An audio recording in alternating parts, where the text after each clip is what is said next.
Oh my. Oh my. No.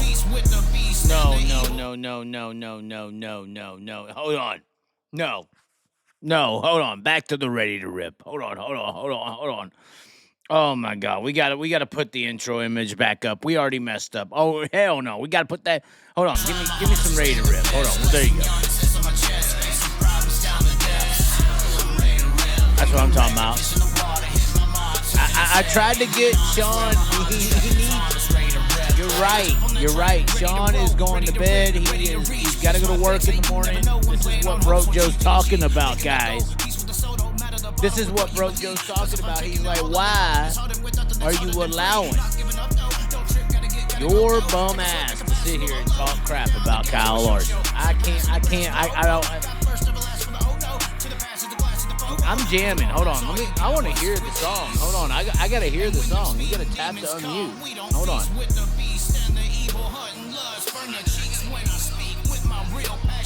Dude, that's a good song. Hey, that's all the Chaz, bro. Ready to rip. Hey, ready to rip. Ready to rip. Hey, ready to rip. Ooh, ready to rip. Hey, it's behind, but.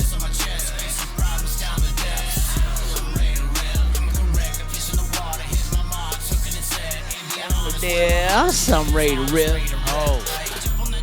Ready to roll, ready to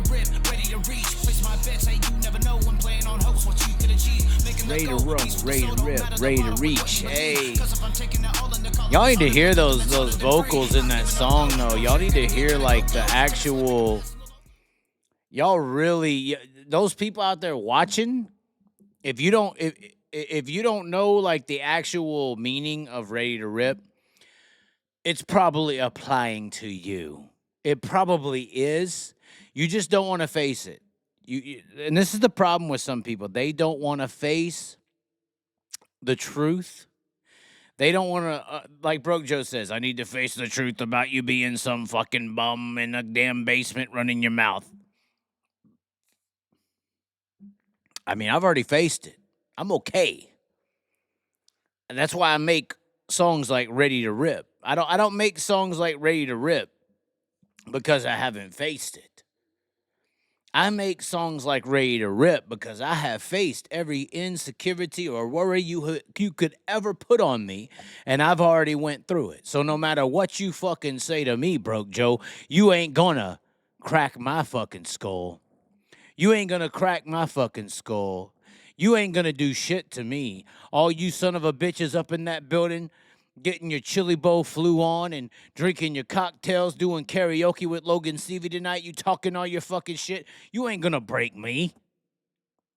You ain't gonna tell me a damn thing. And this, hold on, we need to put the damn YouTube chat up. Knuckle Skinner knows Christopher Bell's a grade A cornball in those post-race speeches. Look,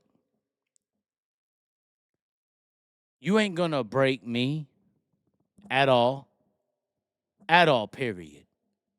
Because before I address this comment by Knuckle Skinner, you ain't gonna break me because I've already said everything to myself that could be broken.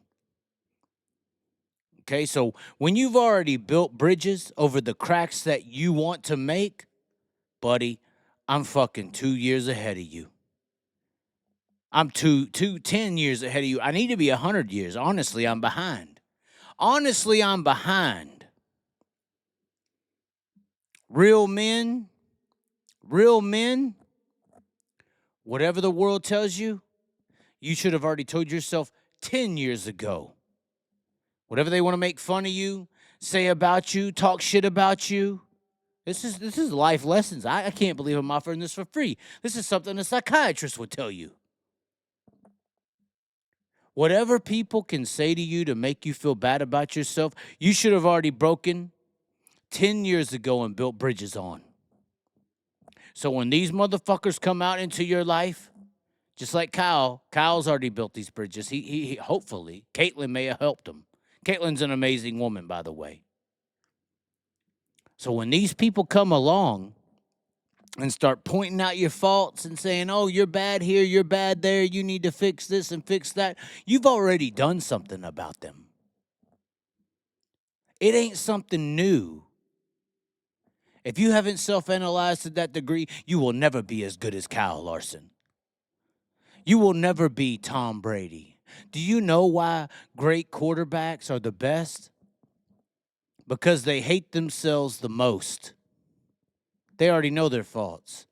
That defender ain't going to pick them off because they've already figured out why they are weak in this area or department. See, you people ain't ready for this. Kyle's ready. Kyle's on the degree that I'm talking about. You people ain't, and that's why he's able to drive around your gullah-dickin' ass. Oh, we've already went to the 10th degree. That was good.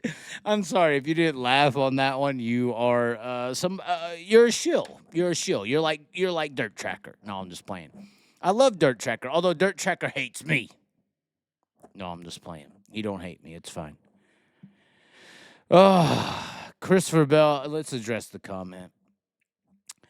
Christopher Bell is a grade A cornball in these post-race speeches.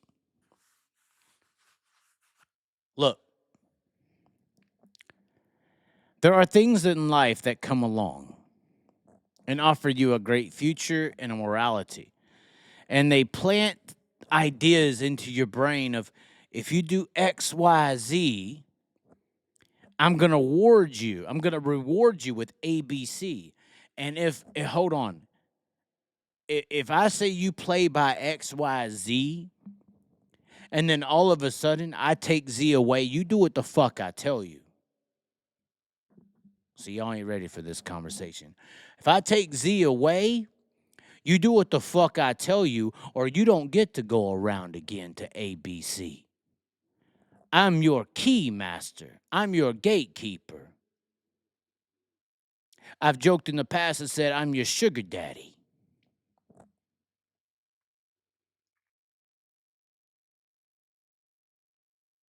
I'm your owner. You're my dog. I put a leash around you. If I take that leash off, you better fucking appreciate it. You better appreciate it. ABC 1, 2, 3, me and you, girl. Hey, there you go. See Tyler Brooks in the comment section with that pimp game. The pimp game is just a microcosm of how the game actually works. You ain't ready to learn how the game actually works. You tune into the Chaz, you're going to learn about the game. If you don't want to learn about the game, then the game's going to play you. That's how you get controlled. That's how you get manipulated. That's how these real narcissists in the world actually run shit. They tell you what is good. They tell you what is bad. They tell you what's wrong with you. Oh, you as a person are so inferior. They want to convince you that you need to listen to their plan or you will not go anywhere in life. Their plan is what's best for you. Their plan is how you will think properly. And if you don't think like their plan, they'll fucking yank that chain and you won't get to run no more dirt races, bitch. So you better be, hold on, let's scroll back up. You better be a cornballing, listening to the plan person. Hold on, I can't scroll up that far. Knuckle Skinner with the great comments. Thank you for starting the show right. You better be cornball. Yeah, Tyler Brooks knows you obey daddy / get. Oh, man, y'all got to be nice now. Y'all got to be nice. We got Christopher Bell back. Hold on. And this is the idolatry in the situation. Some of y'all experienced this personally. Because we received an item, because we received an entity, a person back into our dirt track life, not only should that person be glad and obey, not only should that individual be okay or be happy or be inebriated with joy that this person gets a little, don't get the leash off. Hold on, don't get confused. It's not the leash off. But because he gave you a little more chains on your bell, Oh God, I can't believe that is actually a deal. A chained bell. I don't know if y'all know what that is. A bell is a chain. It was a term because a little more chain was lit off. You better respect it, you dirt track fans. Oh, you better. If you don't praise Gibbs along with Christopher, he will take what you enjoy watching away. So, this isn't just a lesson for individuals. This is a lesson for people. This is how elitists work. Elitists work in this fashion. This is the idolatry behind the motions and actions and words that they speak. It isn't about an individual. It is about masses. Because what do elitists? You think elitists can control individuals as much as they want? They just give them money and take money away. It's fine. It's about manipulating masses of people. It's about controlling groups. And not just groups as far as I want to make you walk into this door or not, but groups as far as what they think. Because what you think in your mind, once again, we've noted this several times, your greatest power is your mind, human being. Everyone watching this show right now, are you stronger than a fucking lion or a bear? Do you swim faster than a shark or a barracuda? Do you climb up mountains better than a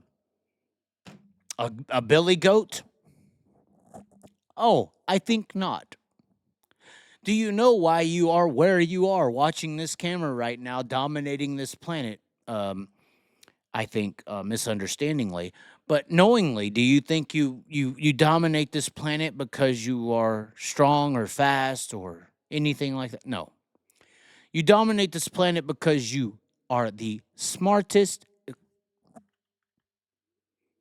Your mind is why you're the dominant species on the planet.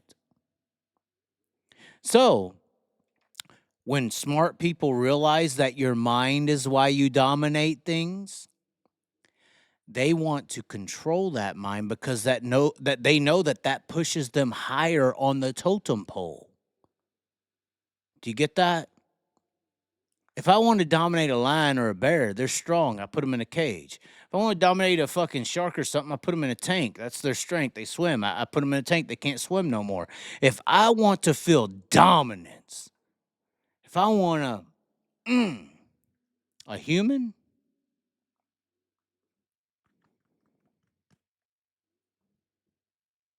that's how you control them. Now, monetary gains and money, this thing they've all raised us into worship and ideology, and you could even throw any kind of worshiped item in that, whether that's a money, a car, a clothes, a woman, whatever. They use these tools to control you because they get off on dominance, power.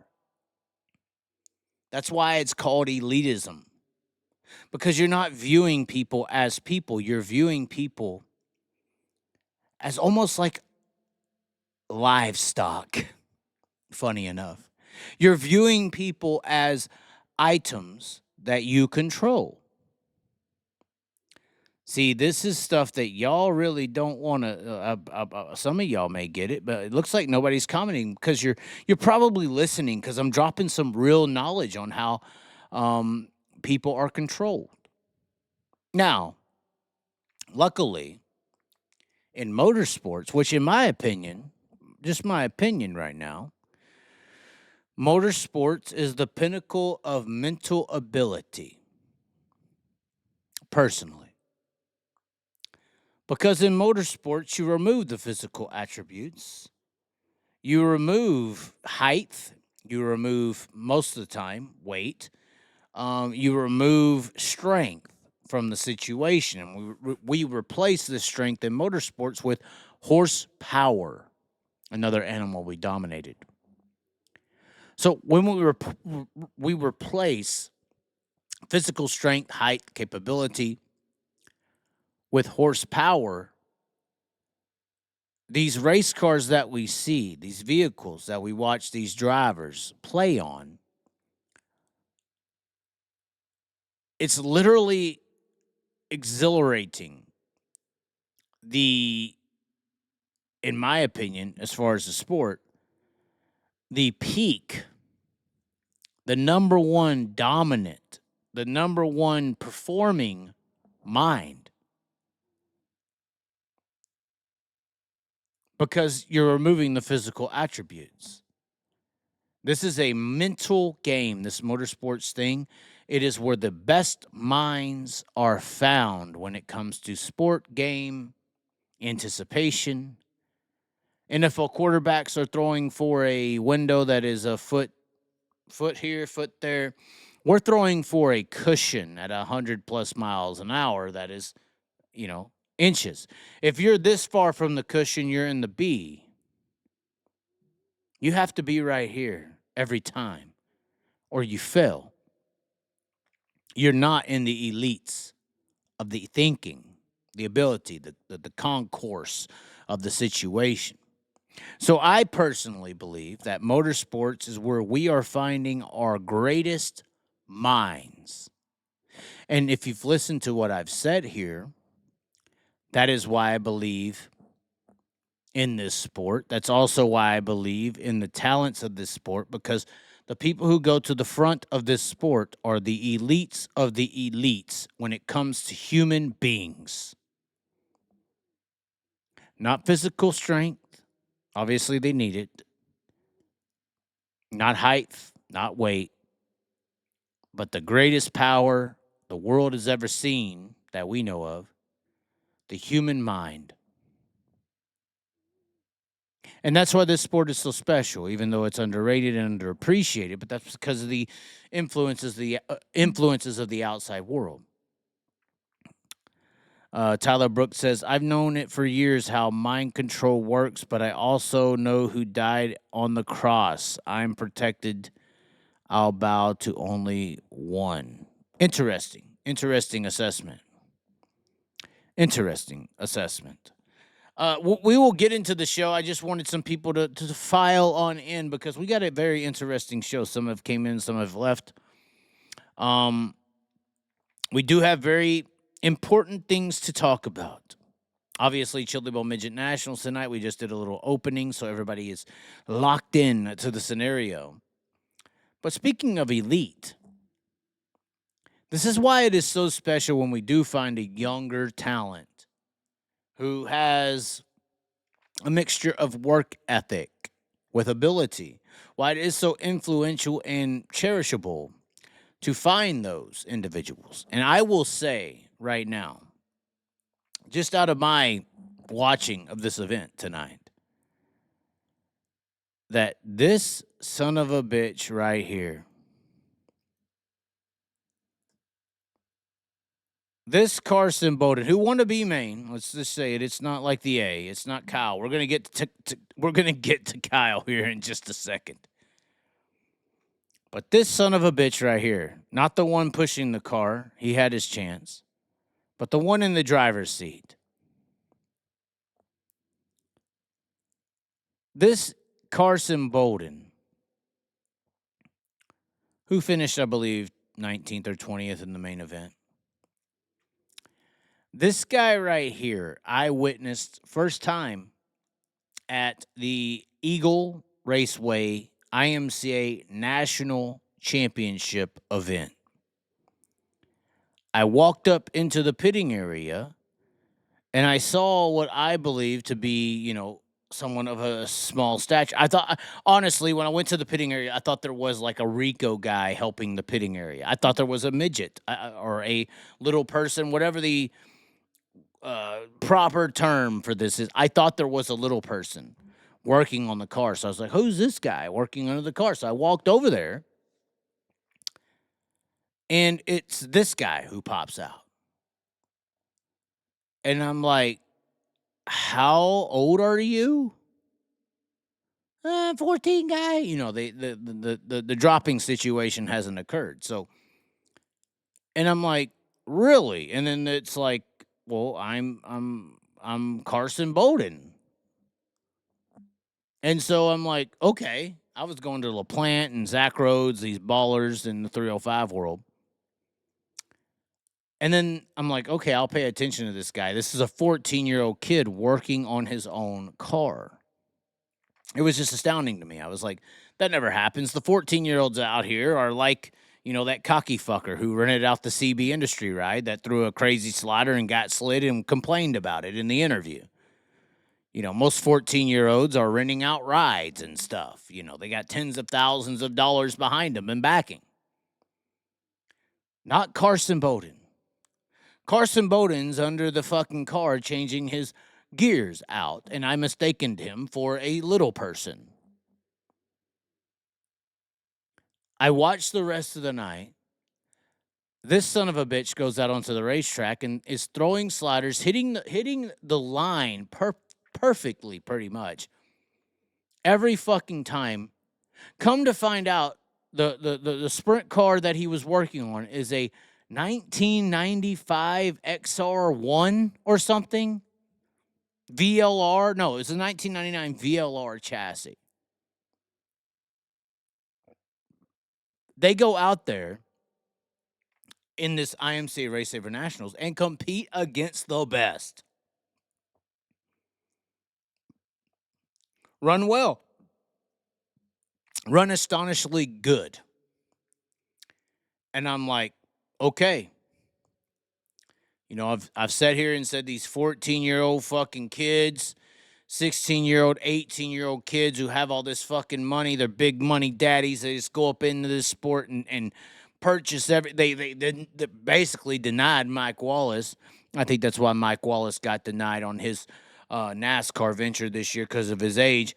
They go up into this fucking sport and they rent every fucking ride out. Ain't none of these kids fucking earned a damn dime of the point that they got to. Outside of a few. But even the few, the Kyle Larsons, the Buddy Kofoids, they're not under the fucking car busting ass. They're just drivers. That's all they are. They go out there and they drive the car. They're Cole Trickle's fucking 4.0 or whatever.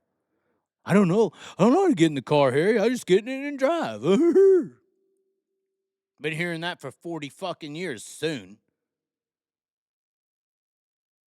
But regardless, when I paid attention to this guy and I saw what he did on the racetrack, I'm like, holy fucking shit, this guy's good. Then I hear from his father, Brian Bowden. They, because I wanted to stay in contact. I'm like, your kid's good. He has work ethic. Y'all are out here in a fucking modified trailer putting it on John Carney's ass. Y'all are doing something in the 305 world. That's doing something. I know you people from 410 and 360 land, you have no clue what I'm talking about. Y'all just, you're just so privileged in your PA and Iowa and Houston and California area. You're so nice. You're great. The rest of the country, they don't have any good drivers at all. They're all fucking bum losers, right? They all suck. They're just horrible 305 or 360 drivers. They don't even matter in your world. Your world's so privileged that if they don't come from where you're located, they're bums, right? Right? So, when I noticed this driver, this is a guy from Texas, doesn't have a sprint car pedigree. Relatives are, Bowden name is very well known for fendered racing in the state of Texas in that area. But this motherfucker's 14 years old under the rear end of his race car, busting his fucking ass, going out there with a 25-year-old race car, putting it on some of the best drivers, and y'all can't believe it, the best drivers without $1 billion budget in 305 sprint cars at 14. First year in a sprint car. And this son of a bitch goes out here in this Chili Bowl Midget Nationals. First time, family risks it all, has some sponsors, whatever. And wins the motherfucking B main. Look, this is a picture here. B main number 2 winner. After, for the record, Justin Peck, you pulled a douchebag move. I've looked at you in your face before.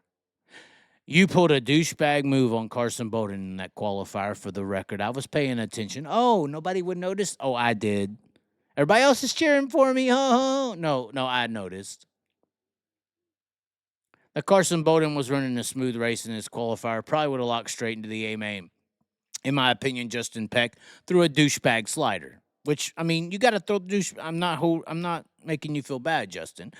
You got to throw douchebag sliders to compete in the chili bowl. That's what you got to do. But you did it on this guy who's fucking 14 under the rear end of a fucking sprint car. First time ever. Performed well in his heat race. He's up there battling with Justin Peck at 14. First time. Not in an Avanti-sponsored race car. In a fucking rent-a-ride Ramco.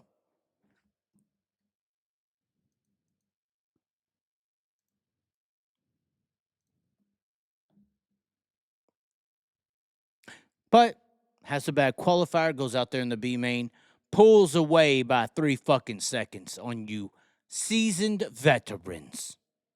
Just like I saw him do at the IMCA Race Saver Nationals. This fucking guy right here ain't no privileged little fuckhead.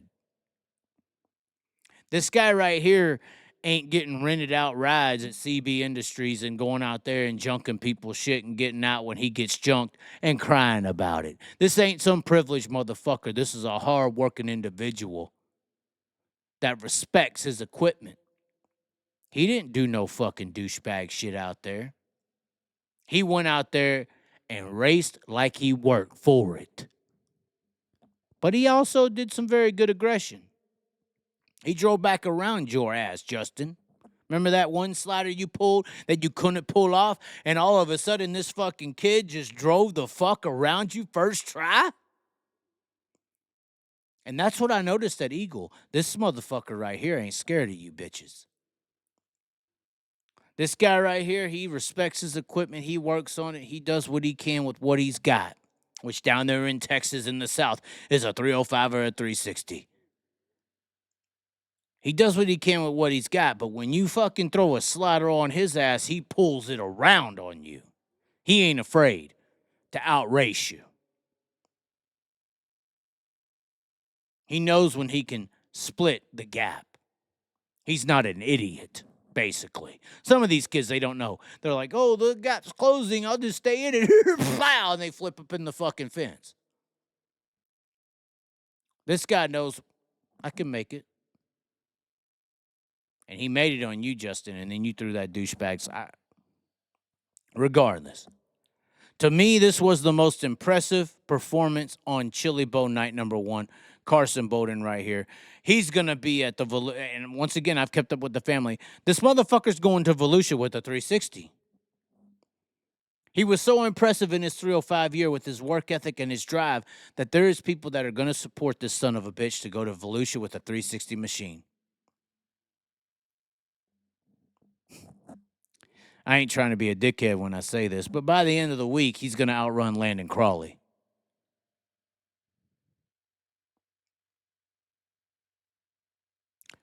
I have enough confidence in Carson Bowden that he will outdrive, how about that, Landon Crawley from the South. The last representative from the South that we have got. He's better than Sam Haferteep. He's better than Landon Crawley. He's the closest thing that I have seen to a potential Gary Wright. I would say Aaron Reitzel, but Aaron Reitzel's too much of a dickhead. He's got a nice head on his shoulders. No offense, Aaron. No offense. You know what I mean. You know what I mean. I'm just saying. Very impressive. Very impressive, though. I can't believe I'm gonna say this. I was trying to go on with Carson Bowden here because I didn't want to talk about this subject, but we have to do it.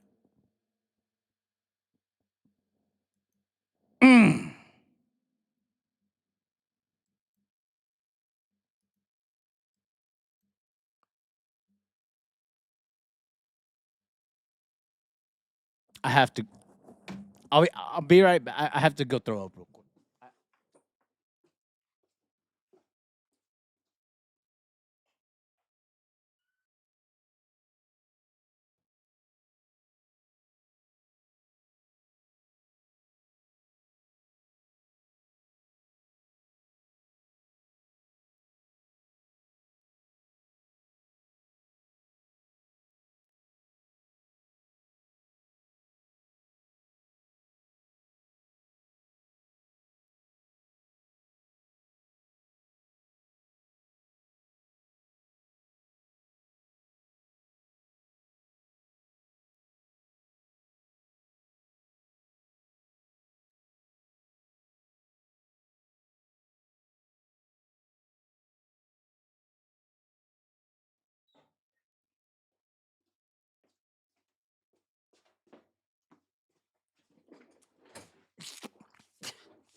Kyle Larson won night number 1 at the Chili Bowl Midget Nationals.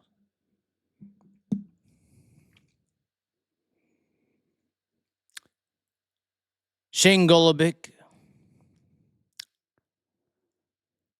you have let down the entire, in my opinion, the entire West Coast. The entire West Coast should. I know Broke Joe's listening. You let Kyle Larson win. And not because you did it intentionally. You're just not as good as Justin.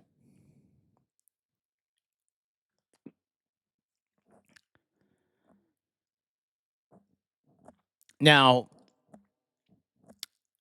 in this situation where Kyle won the Chili Bowl Midget Nationals, Kyle Larson should not have won this race.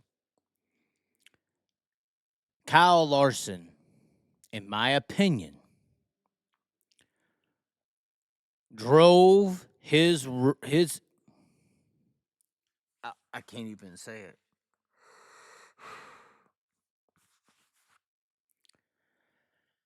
Kyle Larson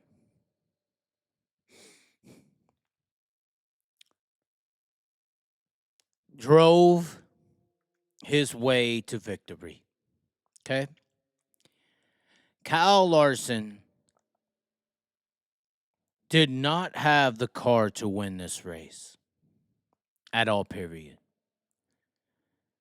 The first 5 or 10 laps, it wouldn't even settle down. The wheels on the front of the car were coming up. When you're racing the Chili Bowl, you need to be able to get in the throttle and stay in it and maybe drag some brake and go. And you could tell in the first 5 to 10 laps, Kyle could not do that. And most of the time at the Chili Bowl Midget Nationals, the race cars do win. And Kyle Larson did not have the race car to win this race. But he did.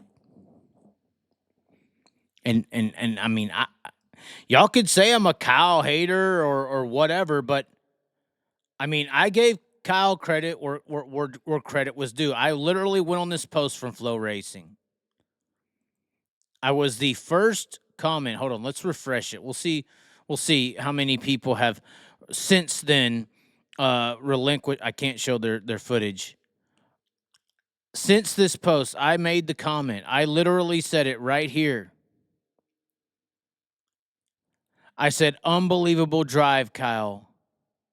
Your car wasn't capable of winning, but you were. It's very true. It's very true. Best drive of your career. I mean, honestly, this was possibly the best drive of Kyle Larson's career. I think, I put it as well, I think Narc King of the West would agree. I mean, they've seen him from day one. I mean, I'm not being sarcastic here. We have, this is the number 1 comment on this post right now, 24 reactions. 3 replies. Let's see what they say. Never seemed to super fast in the Eagle, or never seemed to be super fast in the Eagle. Somebody said Chaz Thompson, which is my Facebook profile. A lot like Kerry Matson's win at the Perth Motorplex last Saturday. His experience in racecraft won it for him as Diamond Bay Motorsports number 26. That's one of the best race cars in Perth. That's a lie. You ain't got a hair on your ass. I guess somebody wants to tell me. Would you please give me a follow? Now somebody wants me to follow them. I don't know how these are reputable responses outside of Anton Hernandez, who I don't think Anton's a great race car driver, but I don't think he could do what Kyle did tonight. It's hard for me to get those words out of my mouth. So what Kyle did in this race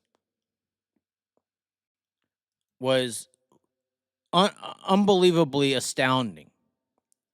He did not have the car to win this race at all. We've established this. The car to win the race was Briggs Danner. Now, when I did my dirt draft, Briggs Danner was on the list.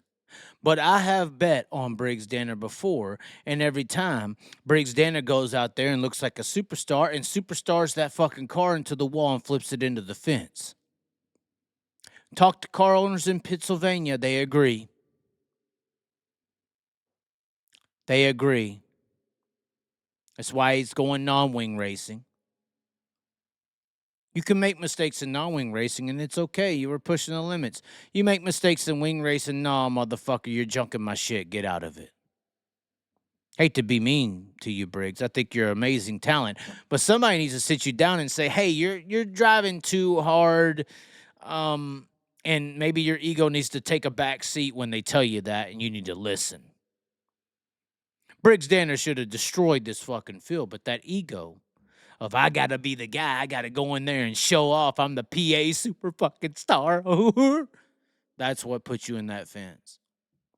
It ain't your skill. It's that ego. Just being honest with you. Anybody watching who knows what I'm talking about, you would agree. I'm probably going to be the asshole who said it. I'm the only one who will say it. That's why people watch me, because I say what people think but are afraid to say. Briggs Danner's talent is amazing. His ego, way too big. Way too big. You know when people overdrive the race car and you're like, oh my God, why did you make that mistake?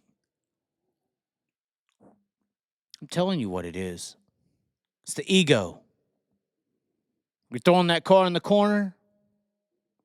What makes you do this much or that much is the ego. Especially when you have a car that Briggs Danner had. Had the fucking class of the field. Could not anyone tell that? Could you not tell that Briggs Danner was the class of the field? Could you not? You couldn't? I could. What overdrove the car? Ego. Period. Why is a PA guy going non-wing racing? Oh, because of that ego. Oh, he's a great non-wing guy. Okay, sure. If you're trying to be a professional motorsports racer out of the state of Pennsylvania, you go wing racing. Why can't you be? Brady Bacon's leaving. Everybody else is leaving. Emerson Axsom's out. Dominated that world. They're trying to get the opportunities you could have maybe got. That's just my opinion. Don't shoot the messenger. But Briggs Danner should have won this race. Ego stopped him, in my opinion, once again. And then the honest, in my opinion, the winner who should have, or the driver who should have won this, Torgerson. Torgerson should have won this race. But see, Shane Golobic has that edge on Torgerson. You know why Shane Golobic has an edge on Torgerson? Shane Golubic's used to racing Justin Sanders.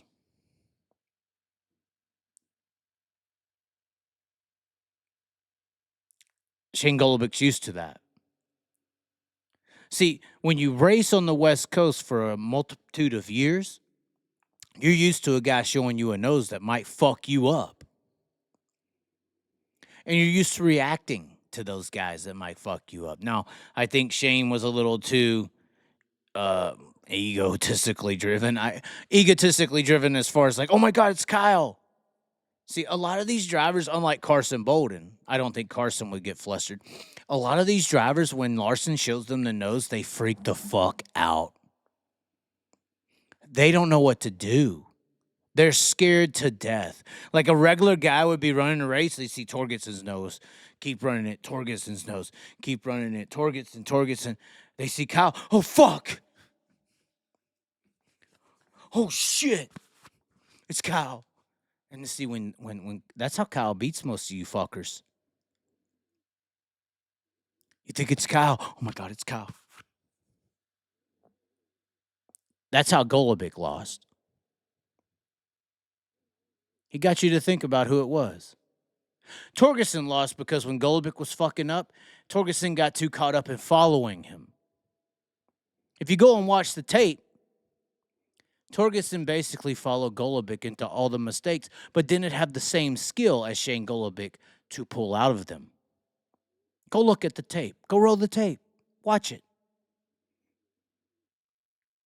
Torgerson's just not as skilled as a Shane Golubic. He's in a Keith Kunz car. That's why he's up there. And he's pretty good on the wheel. Pretty good. Ain't Shane Golubic. Golubic's very good. Pretty good. Ain't Kyle Larson.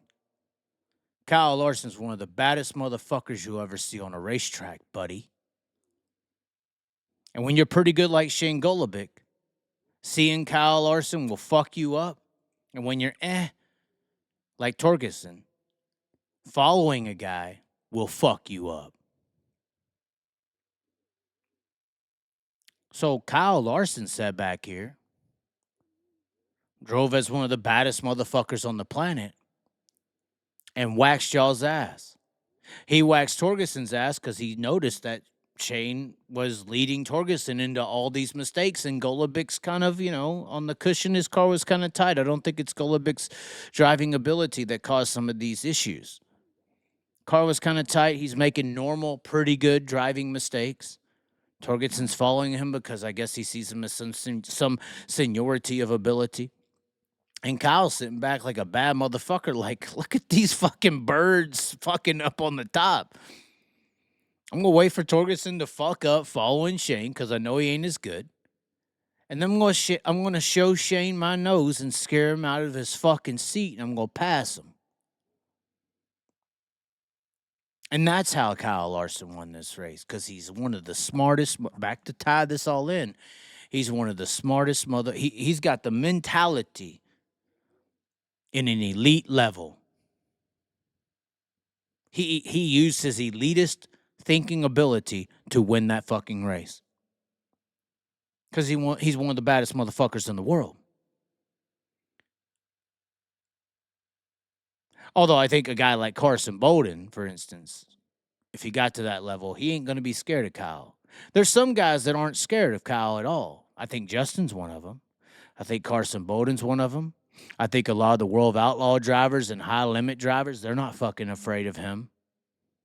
Justin Peck, to give you some credibility, you're not afraid of Kyle. You see Kyle and you're like, oh, this is my opportunity. Let's fuck this sumbitch up. Or some of y'all see it as, oh, fuck.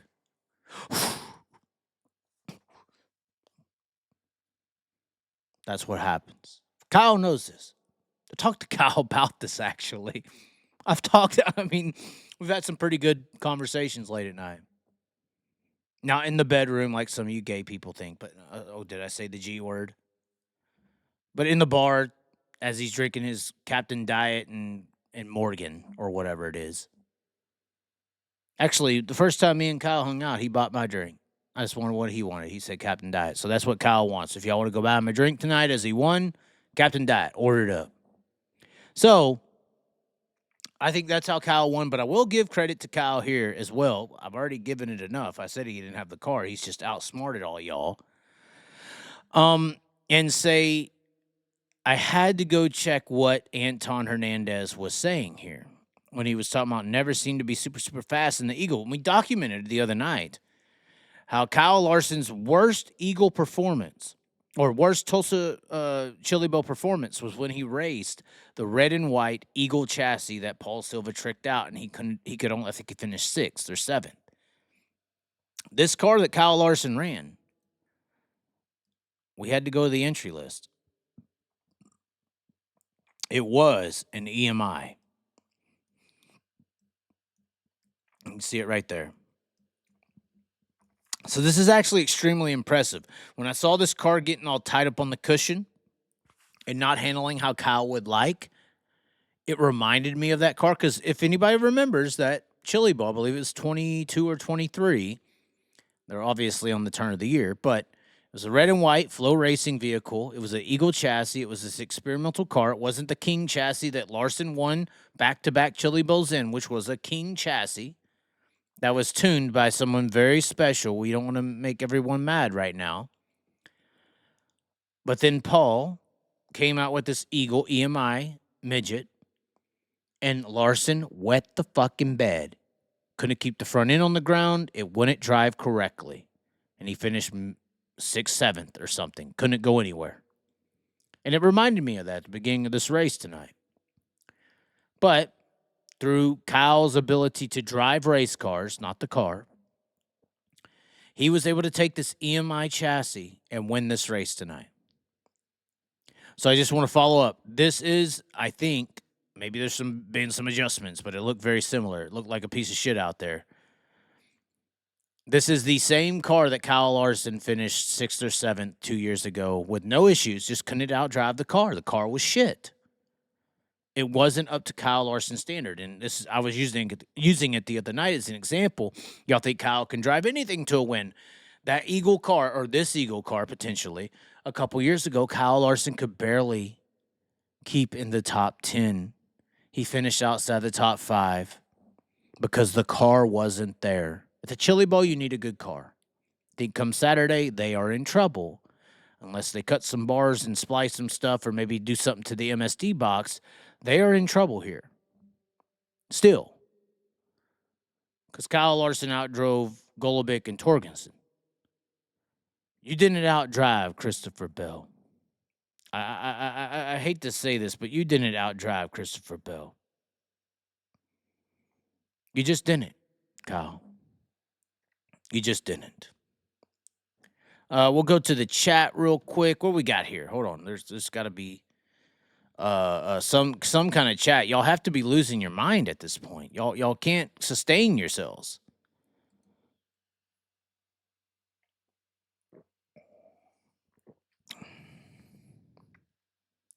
No? Okay. We'll continue then. We'll continue. Hold on just a second. Let's see here.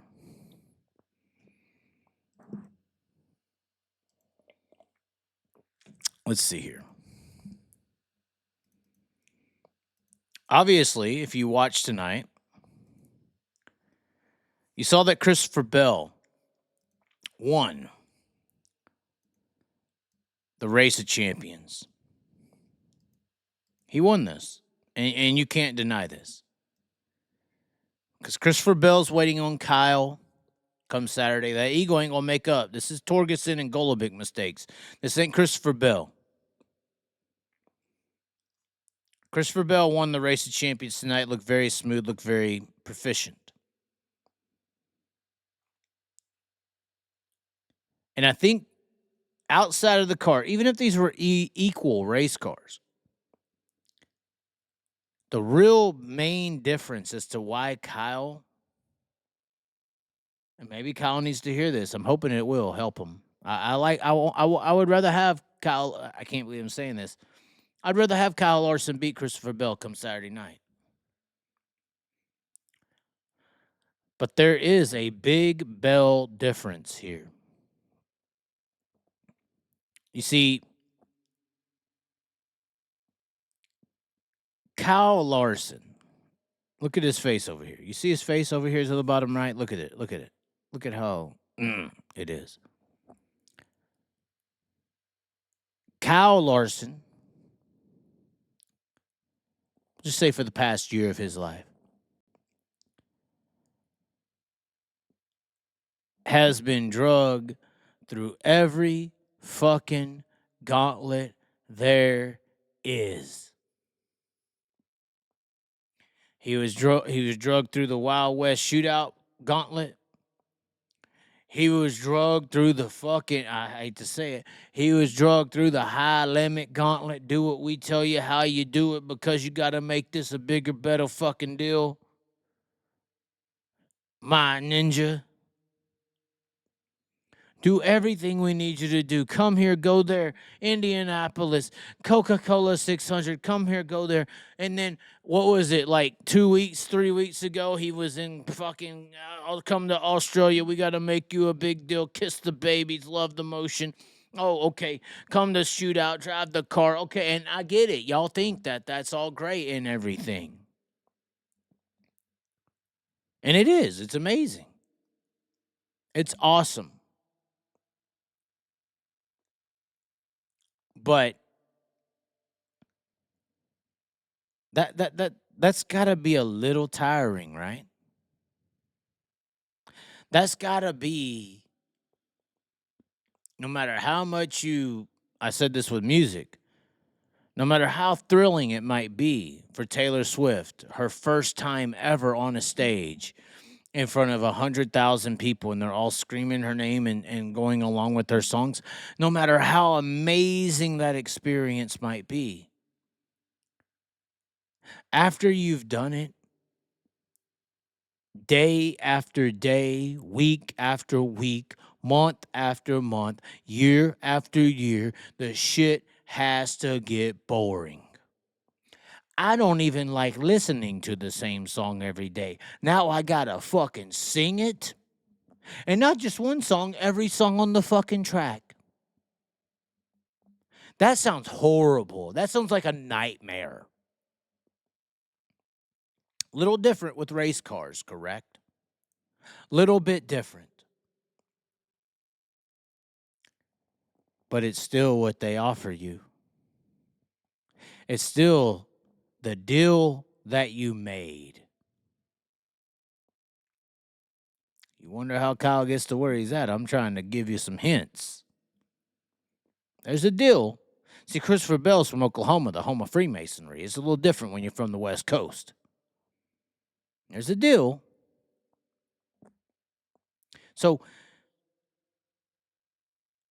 let's just say, even though I don't believe it, some people will say that Bell and Larson are the same talents. They're just as good as anyone in the ball. They're just the same. Let's just say, I'm just going to say, let's just say Kyle Larson is a tick better than Christopher Bell. Let's say that. Let's just say that Kyle's a little better.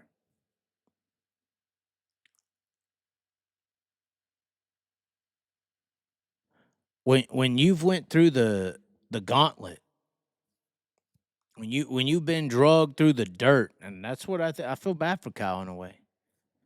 When you've had to keep up with your side of the deal for this long,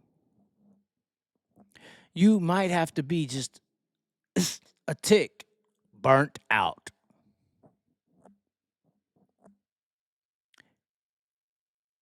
And Christopher Bell, who hasn't had an ounce of eating that cracker, you've been eating that cracker at dirt track racing and doing whatever racing you want for year after year, Kyle. Yeah, the crackers, it tastes great, but you've had the buffet.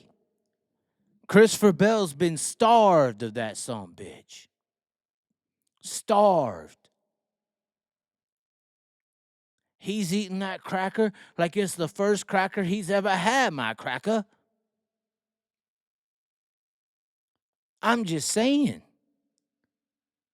If these son of a bitches are anything close to the same amount of talent, that drought, that thirst, that hunger that Christopher Bell hasn't been able to quench all these years is going to put him over your ass, Kyle. And we're just talking reality.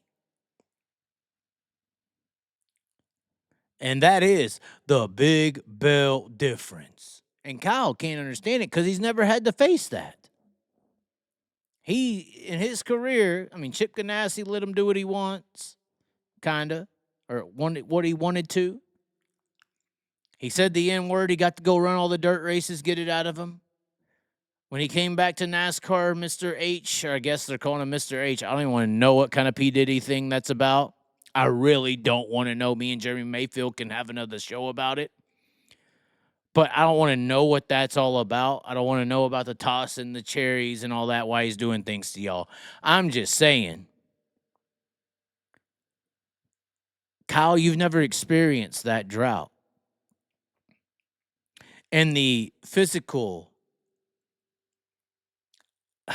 just elaborates that we see on Christopher Bell's face and attitude as he's able to eat that cracker and drink that drink one more time.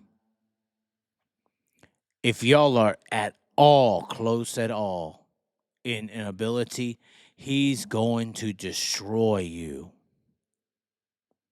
And I understand it. I'm hopefully maybe motivating you to be like, oh, fuck no. I'm trying to give you some motivation because you don't have any anymore, Kyle. What motivation does Kyle Larson have, guys? He's won every dirt race you could think of. Y'all are all sucking his dick and calling him the greatest of all time. Maybe he'll go win the Indy 500. That's just the one thing he hasn't done. Maybe Daytona. I don't really care. You know, Chili Bell's more important. We've all heard this.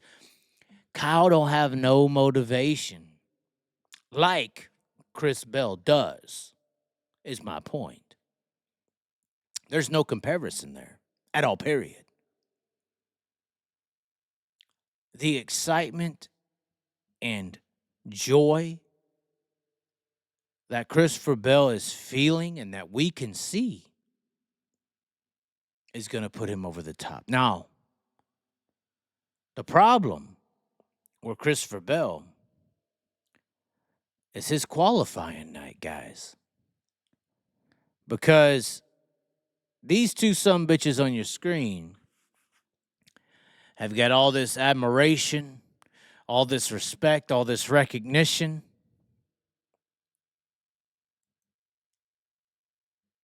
But these dirt guys haven't.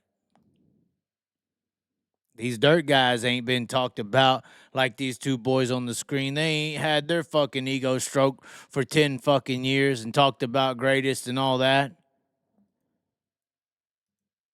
They ain't had that love. They ain't had that attention. So that's the one big problem with Christopher Bell, buddy. Is this son of a bitch right here called Tanner Thorson. By the way, once you post a photo to Facebook, it's kind of up for public grabs there, Flow Racing. Just for everybody to know that. I've looked into it.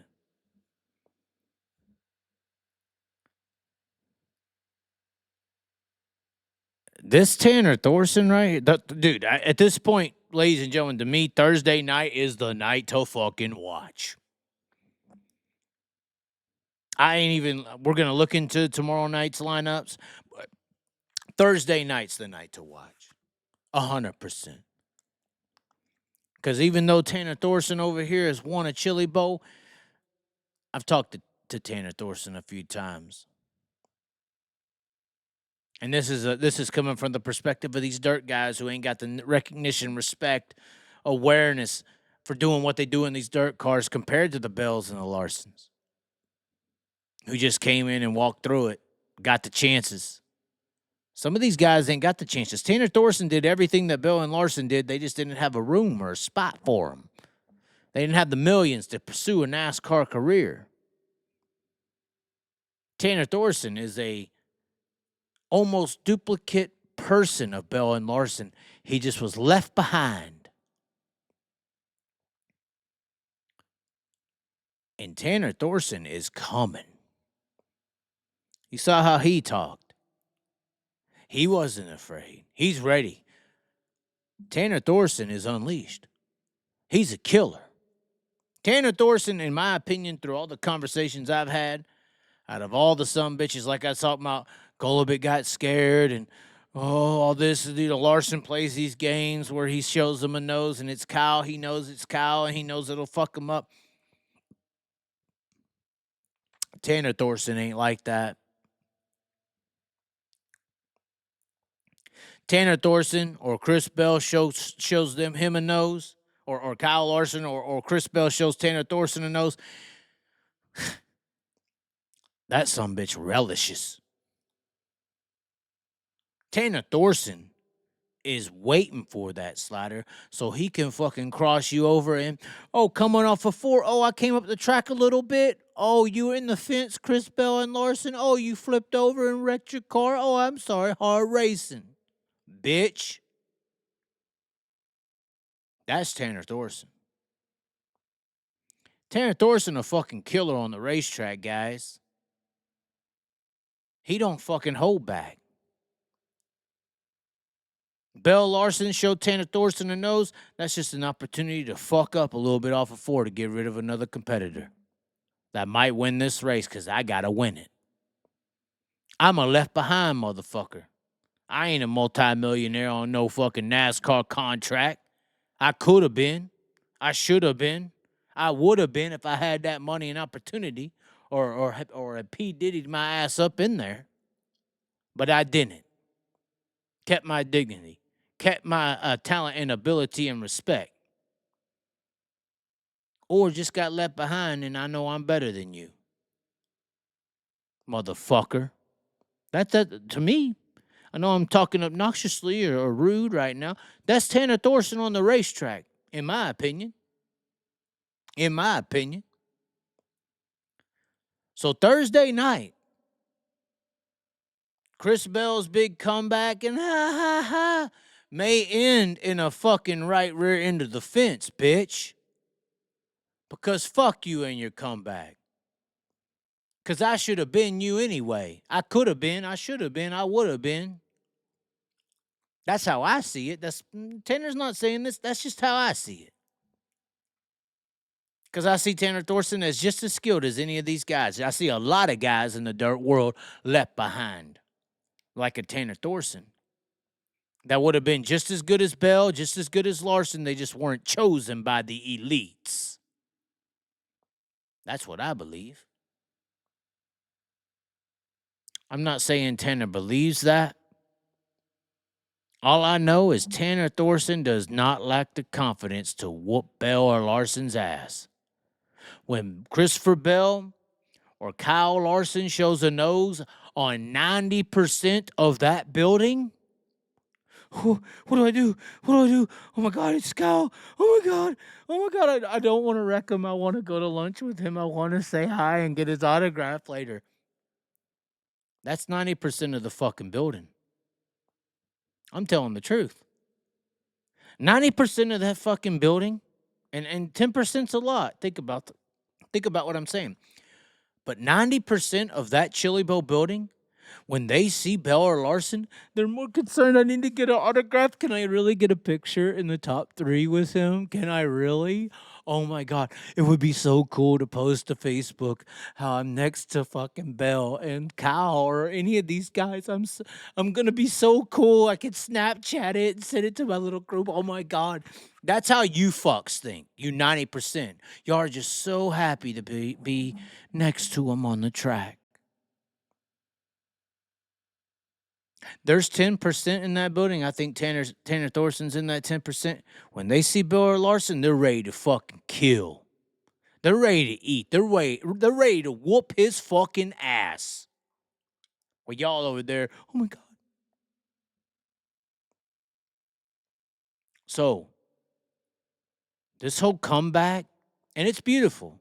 Don't let me confuse. It's beautiful that Joe Gibbs lit a few links off the leash there to let Bell come over here because Ty Gibbs wants to run dirt now. It's beautiful that Bell's back. It's awesome. It's grand. It's great. But this whole return of Chris Bell to the Expo Center, and maybe Kyle, you should pay Tanner Thorson to do something about this because he's gonna have a chance. This whole return of Chris Bell to the Chili Bowl, and it's so great and grand. This whole Illuminati plan of Chris Bell comes back and wins the Chili Bowl. That's how I would see it. You're gonna come across Tanner motherfucking Thorson come Thursday. All you guys hoping Chris Bell's going to win this race, and it's going to be this great return, and everybody's smiling and cheering and crying in victory lane. Thank you, Joe Gibbs. We got a motherfucker over here that was rejected from Joe Gibbs when he was coming up, winning the same championships and races that Chris Bell did when he got the call up. And he don't give a fuck about your little celebration and crybaby shit about thank you, Joe Gibbs. I hope Tanner Thorson, if he wins that motherfucking thing Thursday, he goes up into the victory lane and says, fuck you, Joe Gibbs. And maybe if the fucking, ream machine, reaming, we know what they're talking about reaming there. P. Diddy. But maybe when that ream machine gets reamed up into the fucking fence, you could turn to the crowd, Tanner, and say, fuck you, Joe Gibbs. Ream this. That's what I think. He gonna ruin all y'all's fucking comeback dream plans of this Chris Bell shit. Fuck you. I think Tanner Thorson's that guy. It's gonna ruin all your NASCAR plans. You're gonna talk about it the next day. You're gonna fucking post, oh my God, some dirt track white trash guy bitter and mad that he didn't get the same opportunities as Bell when they were coming up at the same time. Put Chris Bell on the fence. I could see your Facebook and Twitter comments right now. Fuck you, it's the truth. Fuck you, Joe Gibbs. That would be my t-shirt, buddy. I'll get behind that. Get behind that in a hurry. Then we got a show. Oh, going into Saturday night, that would be amazing, would it not? Anyways, ladies and gentlemen, that's what I have to say. That's honestly my feelings there. Do we have anything in the chat that's happening, or is it all everybody's already went away? Chaz the socialist knows every racer's mind and thought. No, I literally said my opinion like multiple times. We was already out of the late model racing by the time Kyle Larson. Oh God. Tanner Thorson raced NASCAR trucks in 2018. He ran 11 races. Okay, that's fine. Did Tanner not get an opportunity in 2018? Do we need to research the teams? Do we need to research his results? Why he was pushed out? Why he was pushed in? Should we compare his results in truck racing to Haley Deegan?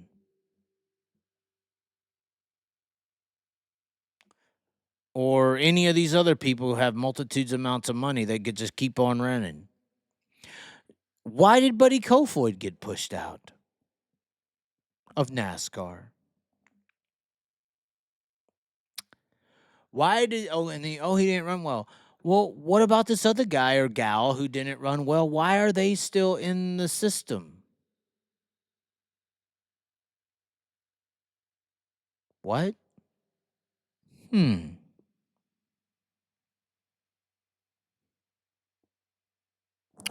Did Chaz get his opinion of Thorson from CJ Leary? No, I did not. CJ Leary is awesome. What night does he run?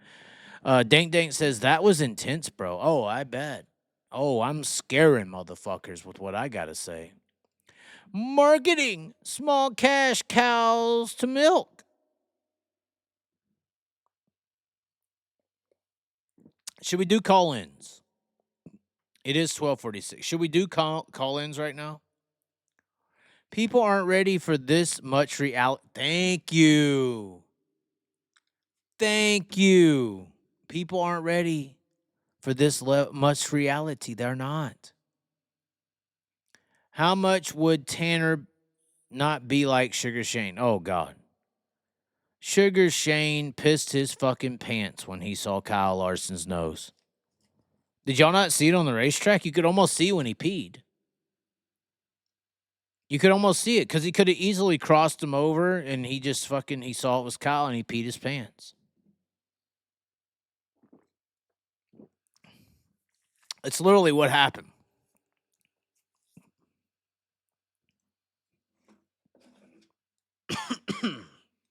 We'll give you a chance to call in.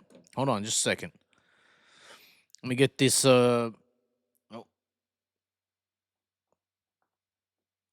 We got to turn this. Oh, shit. There we go. Oh, sorry. Oh, stop. All right. We got to put the earphones in because we do have a listening audience in the background. They are very tuned in, but they're watching on their phone. So we don't want to mess that up. We will go ahead and get the. Let's see here. Where we at? Seabell is like the knight in shining armor coming home. That is kind of what they want. That is kind of what they want, but we can't allow that to be normal. We can't allow that to be like the case. Let's see here. We'll open up the phone lines here in just a second. Be ready to call. This is going to be the live. Oh, we do have the Chili Bowl party this Saturday. This is going to be the live call number right there. The 423. Yes, it is Mooresville, North Carolina. Yes, that is where Scott Bloomquist is from.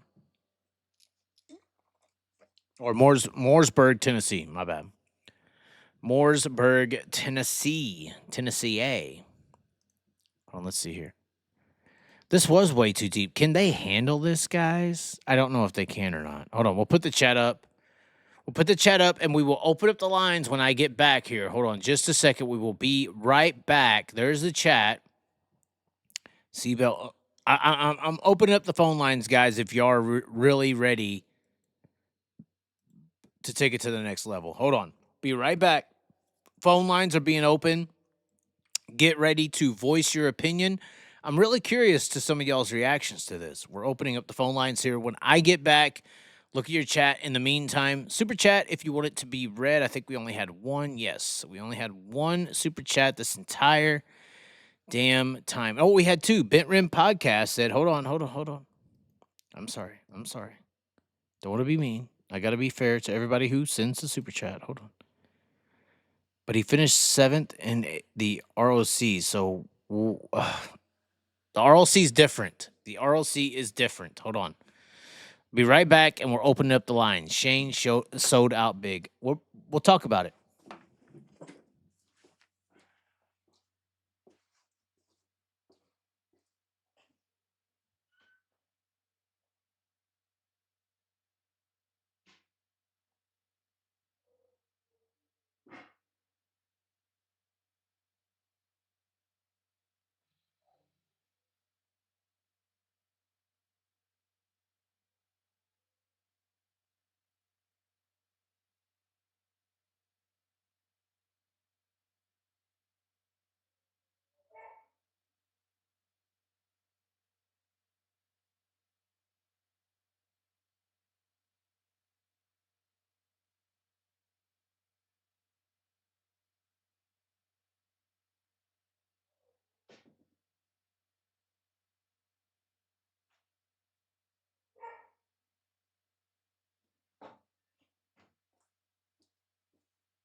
Oh, my God.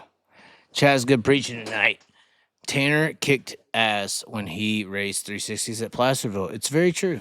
It's very true. All right. We are getting the phone lines open. We'll see if any of y'all want to talk. If you don't, it's fine.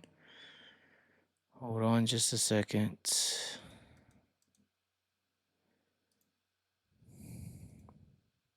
What is happening here? I don't know what's happening here. It looks like it's not allowing me to do the phone lines. Okay, we'll do some chats. It's not letting me. What about CV? He never got any opportunity. He won 2 same story. He ran the truck at Eldora. He ran the 51 for Toyota. Never got any opportunity. Period. Hold on. Let me see if I can get this to actually work correctly.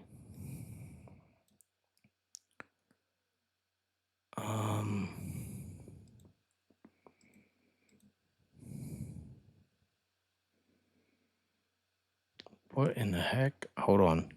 Let me see.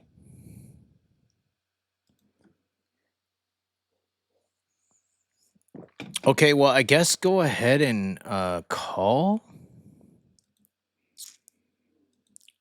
Go ahead and give it a call real quick. We'll see if we can get this to work.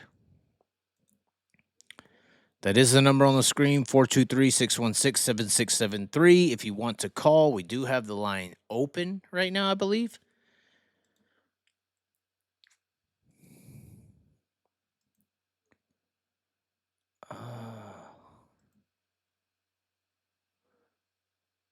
Okay. I think we have our first caller. Hello, are you there? Working? I think it is working. Are you there? Yeah, I'm here. Okay. What's up? What do you want to talk about? Well, why is the ROC different than the A main tonight? The ROC is just a little different because of starting position. It's only 25 laps. Tanner Thorson was up in there tossing and dicing a little bit. It wasn't threatening, but it was only 25 laps. Yeah, but I don't know. I mean, Go ahead and explain your feels the side. top It's two fine. people I mean, I had a sermon, so No, just I don't feel like there's a sign. I'm just looking at the overall night, and I'm looking at what was happening there. I mean, with the track conditions towards the end of the race in the A main, and then you had the two up front pretty much just shadowing each other there, like oh, we're which going to one, hit the the A same main or deal the and have the ROC? opportunity in the A main. ROC was fine. I mean that And wasn't Tanner too Thorson bad. did finish second, so I give him credit for that. Yes. okay. But in the A main and everything, I mean, did Larson? I mean, A main was that talent or was that machine? 100% talent. Because I mean, if you look at the other two, I mean, that was just kind of they were shadowing each other for Yeah. after the caution and even after the caution, they were. Yeah, that's why I say Torgerson just wasn't that good. He was just following him into the mistakes. Golubic was just better at recovering. Right, and there was no chances being taken. I mean, if you look at Larson, I mean, he used. I mean, get even out back to Tulsa. I mean, he used up every bit of the track he could. Yeah. Well, I didn't know that was the again, Eagle. That's that Eagle chassis that they sucked in, literally. I mean, if you look at, I mean, I brought it up the other night. I don't know if you were watching, but I brought up that chassis, and I think it was 2002 where he lost. He finished like, I believe it was 6th or 7th, but he was horrible in this car. It was the Eagle chassis. I remember that. It was the EMI specialty chassis. Let's see here. I believe it's 2022. But it was a specialty chassis because when Kyle Larson won the Chili Bills back to back, it was in a King chassis from New Zealand, and I kind of made fun of him. And then I guess Kyle or Paul got offended that I made fun of him because I said that the guy who develops King chassis is the reason he won. And so Paul created this. Yeah, it was 2002. He created. I'm pulling up the. He created this Eagle chassis. So you see the victory. I don't know. Well, you may not see it, but hold on. Let me get this stuff out of the way real quick. Live chats are going right now. He created this red car. If you remember this red car, it was a special chassis that Paul Silva created, and he literally sucked in this car. I mean, Kyle could not outdrive this car. He was literally out to lunch. He won the Chili Bills back to back in this car, which I actually have the pit banner from this car. I was in the pits with Paul helping him pack up shirts and stuff at the end of it. But that was a King chassis. I believe it was Justin Inslee who runs King chassis. But I made a video saying that Justin was the one who sets the car up and that's who's doing it. And I guess Paul got offended. He still brings this up to this day, actually, when we get into arguments. But after that was said and this car won back to back, they made this red EMI. It was the Eagle chassis. And he sucked in it. Let me see if I can bring up the Chili Bowl 2002 results here. 2002 Saturday night. Yeah, Kyle ended up finishing 7th or 6th. He finished 6th. This was the year Tanner Thorson won. This was the end of the Toyota Motors because I believe Tanner Thorson had a SR11 in. But Kyle Larson started 7th, finished 6th. He couldn't outdrive that car. And it looked very similar to the car tonight. And that is a problem. I mean, you can win your prelim night. And I think maybe in 2002 he did. Let me see if he won his prelim night. I believe he was a Tuesday. Yeah, he started first and finished second. Kofoid outdueled him on the prelim night in this year, which that's a stacked field. Kofoid's one of the best midget racers in the country, if not one of the best racers in the country. So Kofoid outdueling him in that car, not a big surprise, but all he had to do is outduel Shane Golubic, tonight, and Ashton Torgensen. That's really not a high task for Kyle.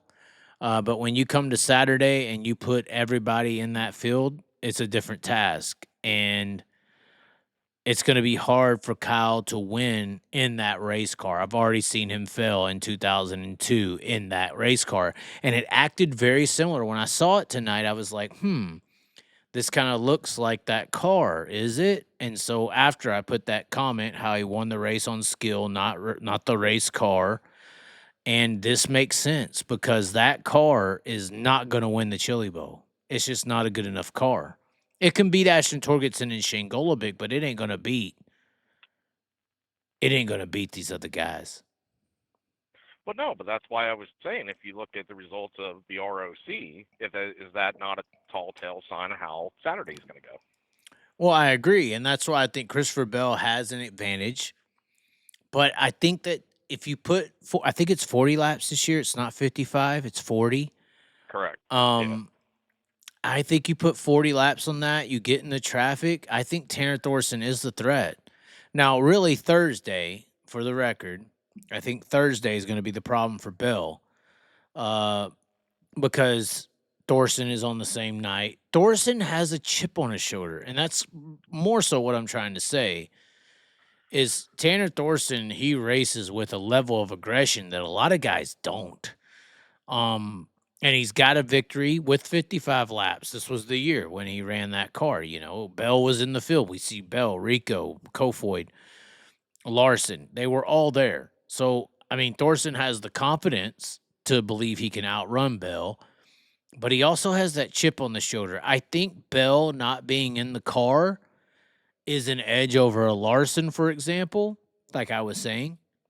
But I also think that come Thursday, the race between Bell and Thorson is going to be a fucking race. That's what I'm saying. Well, and I hope so. I mean, I'm not knocking Thorson or nothing like that, but I mean, it fields into the play of why just spotlight one or two individuals to build up an event. Mm-hmm. I mean, I know this is, it's not. Well, that's really the issue new with the 'cause, entire event, right? They spotlight Bell and Larson, and it overshadows everybody. Right. I mean, that's the issue I mean, but overall. yeah, but look when Larson quote unquote came back to dirt racing. Is this going to be the same thing with Bell? Is Bell's already got a couple sprint rides for the year. He's doing the Chili Bowl and all that. He did. I mean, is this just going to be this maybe? Would we say a watered down aspect of what happened when Larson came back, quote unquote? In a way, I think that's the angle they're going for. I do. I think that's the story tell, right? Would you not agree that the story tell is Bell comes back and wins? That's the Well, I think story. that's what we're all hoping for. Well, yeah, I think that's what everyone wants to see. But that's the story. Put Daddy in his place. Well, I agree, but let's look at Thursday, for instance. So you got Spencer Basin. I think he's a threat. Because this is a big, the qualifying nights are huge. You got Kyle Spence is in there, right out of the plant. Who knows how they're going to work out? Landon Crawley, a flop. No, I'm just playing. Let's see here. Cy Lynch, Henry Chambers. He's got one leg. Maybe he can get a leg up on the competition. Ethan Mitchell. I mean, look at who we got here for Thursday. Okay, Brady Bacon. That's the first threat I'm seeing on the list Thursday for Bill. Brady Bacon as we go down it. Let's see here. I'm trying to see another threat on the list. Outside of Brady Bacon, I ain't seen nobody on that level. CJ Leary. Okay, maybe. CJ Leary, Tanner Thorson, Ryan Bernal, maybe. But that's a maybe. I'm thinking of for sure's.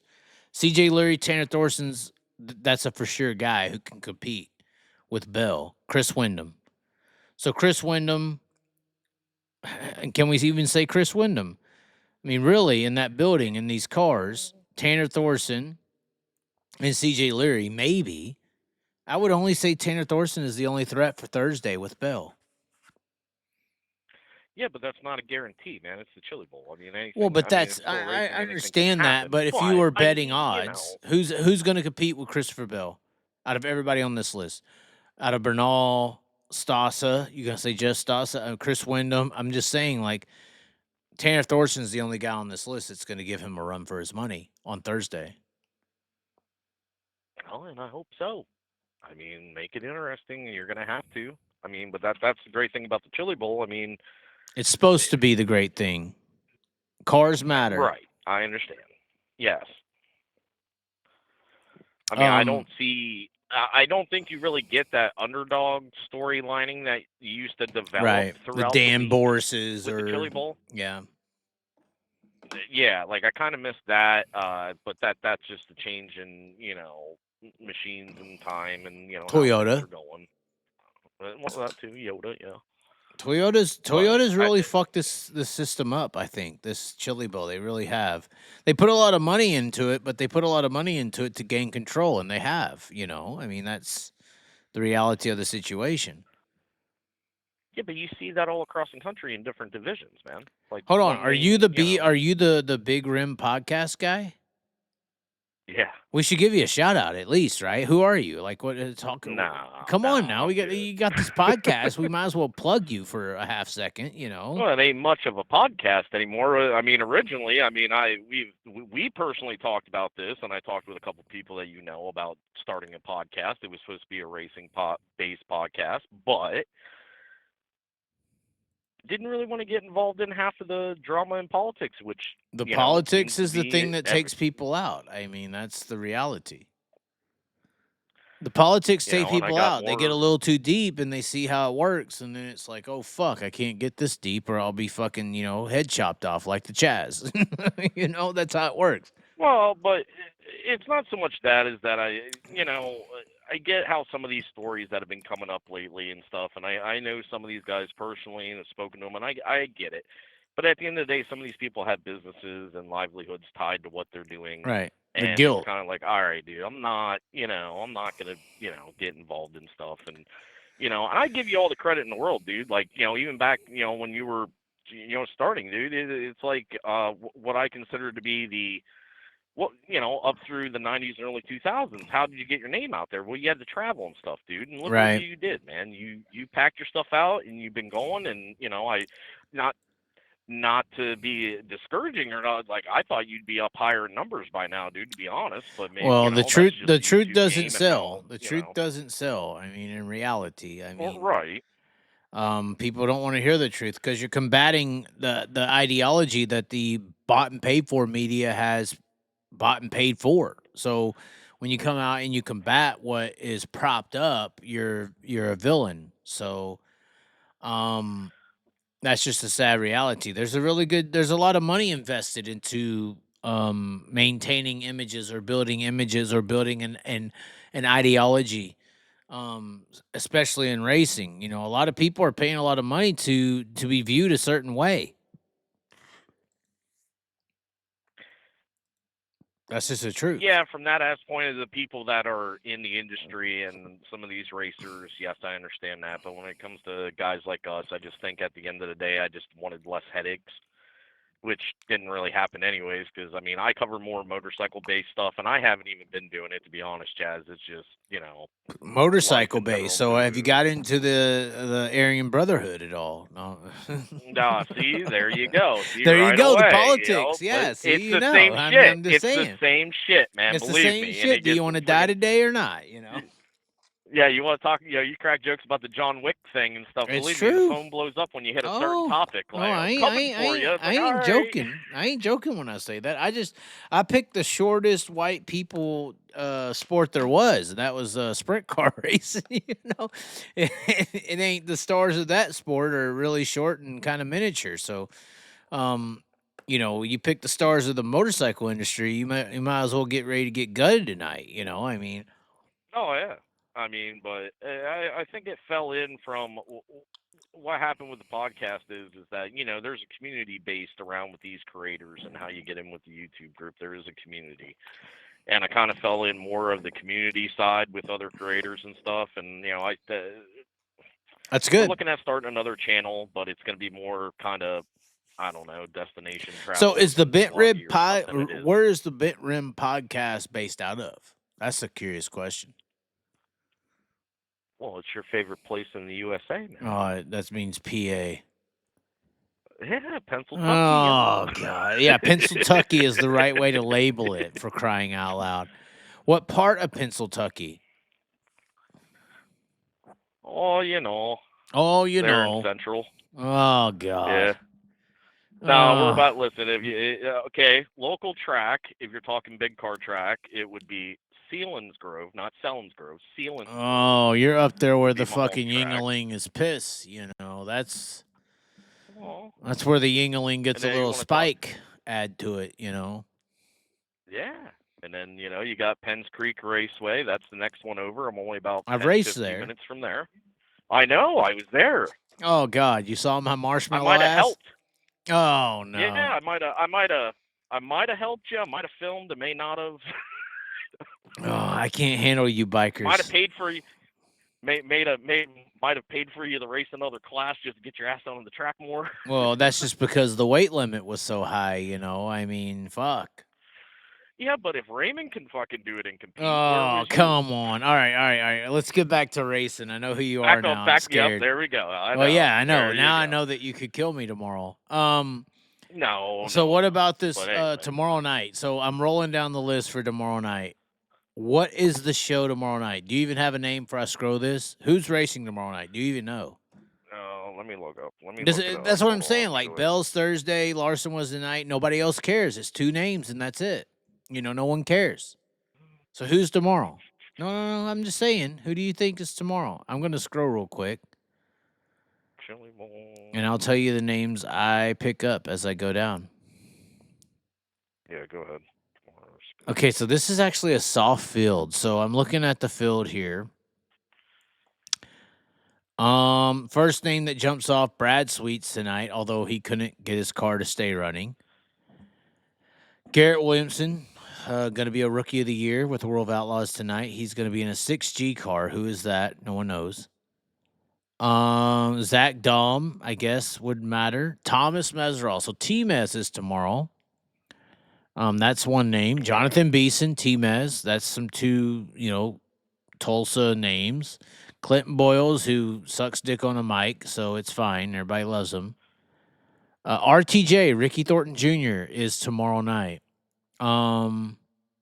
Stevie Sussex. Now, how did you think he did at Tulsa? What was your opinion on his performance at Tulsa? At Shootout?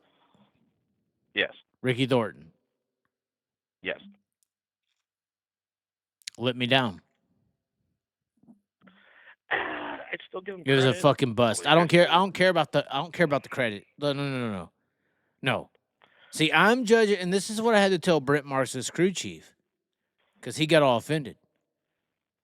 I'm judging Ricky Thornton Jr. and Brent Marks as if they are Kyle Larson. I talk about these dirt guys like they're Kyle Larsons without Kyle Larson opportunity. So when I judge you on how you're doing, I judge you as if I'm judging Kyle Larson. If Kyle Larson comes into the Tulsa Shootout and performs like Ricky Thornton Jr. did, you suck. You underperformed. I think Ricky Thornton Jr. feels that way as well. He holds himself to the same pedestal, but he knows he sucked. He knows he's horrible at the shootout. He should have won one. He should have won a couple. He should have been right there with Kyle. He's probably telling himself this stuff. So I don't think I'm saying anything that's offended to him. Maybe his fan base or the people around him feel offended.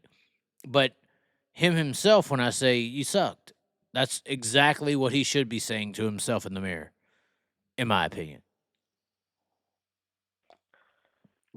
Branto Banyan is racing. We'll see how he does. He's got a decent car.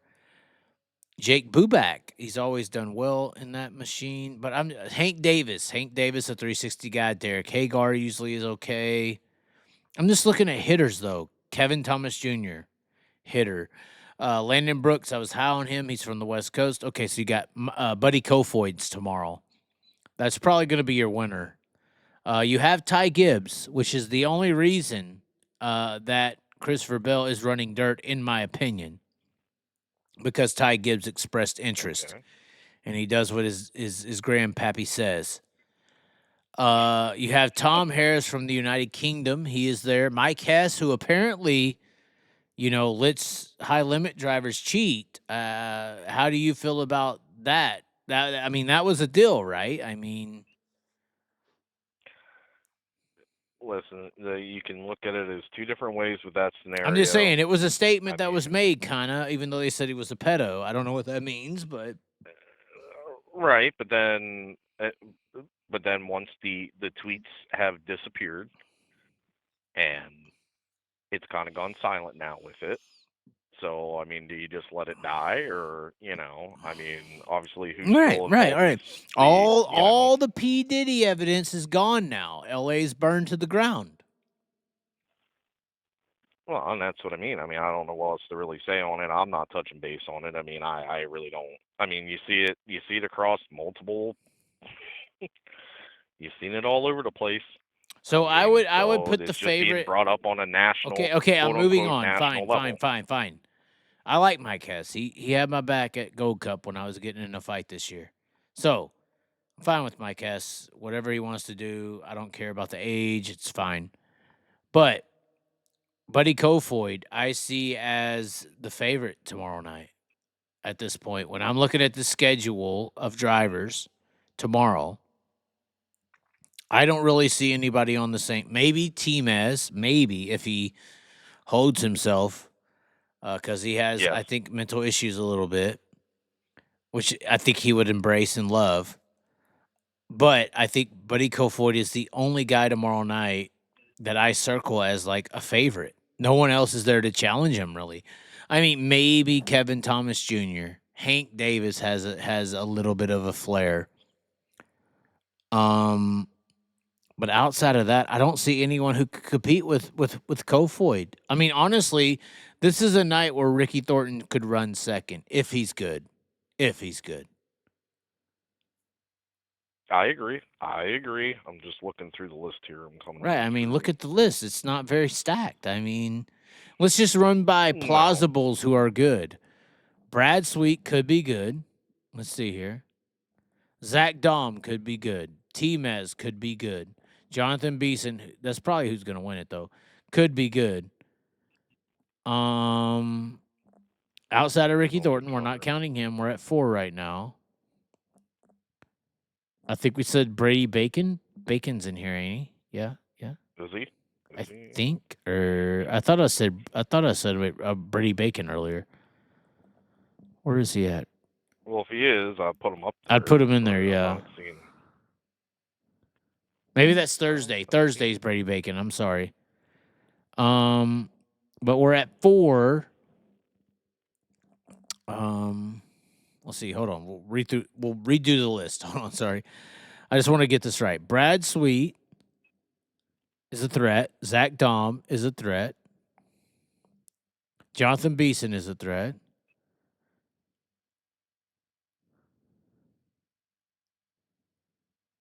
Hank Davis, he's won a prelim night. He's a threat. Kevin Thomas Jr. is a threat. Outside of Kofoid and Matt Williamson, I know it's a KKM car. But I can't put him there. He hasn't proved it. He hasn't proved it as a midget guy. There's only 5 guys who could challenge. So you're not counting Gibbs at all. No, you think that's just a show ride? That's a show ride. 100%. All right, I just want to make sure. You know what I mean? Well, I'm just saying. I haven't been paying attention to Gibbs, to be honest. I haven't. He's in the CB Industries car, but he's not talented. Tom Harris, but that's like if I'm trying to gauge guys who could really actually do something tomorrow besides Ricky Thornton and Michael Buddy Kofoid. I'll do it again. Brad Sweet. I'm not seeing it. Yeah. Zach Dahm. T-Mez Beeson. Maybe you could put Boyles in there, but that's he's not in the fucking a premium ride. And KTJ. That's all I'm seeing. I'm seeing 5 that could challenge him. When I say challenge them, I'm talking. I'm seeing 7 guys that are going to be out of the. Now, if we want to talk about potential, I think there's potential with. Let's see. Potential with Garrett Williamson. You never know. He's a top level. Chance Morton's always been a maybe. Jaden Rogers has been a maybe before. Clint Boyles is a maybe. Connor Morell's a maybe. Riley Kreisel's. Brent O'Banion, Billy Van Ingewen, he's a big block guy. He's ran well. Jake Buback, maybe. Hank Davis, he should be in the conversation. That's probably the sixth guy. Hagar, Colton Hardy, Nick Drake, Kaylee Bryson, Landon Brooks, Jeremy Hewish, he's a rookie. I'm just saying, like, these are all ehs. Hunter what? Yeah. Sherberg? Man, those cars are Yeah. iffy though. Those JMF triple X's, they're iffy. I mean, that's what I mean. You're just not seeing. I think we're getting to the point now where, like I said, you without the Chili Bowl sprinkle of fairy dust, you don't really get that underdog that you can foresee coming up and just having that real Rocky Story chance. We do have a snap or a super chatter. Hold on. From Australia, he says Chris Bell starting off with a win. I agree, but I just think Terrence Thorson is gonna wreck Bell on Thursday. I think he's gonna wreck him.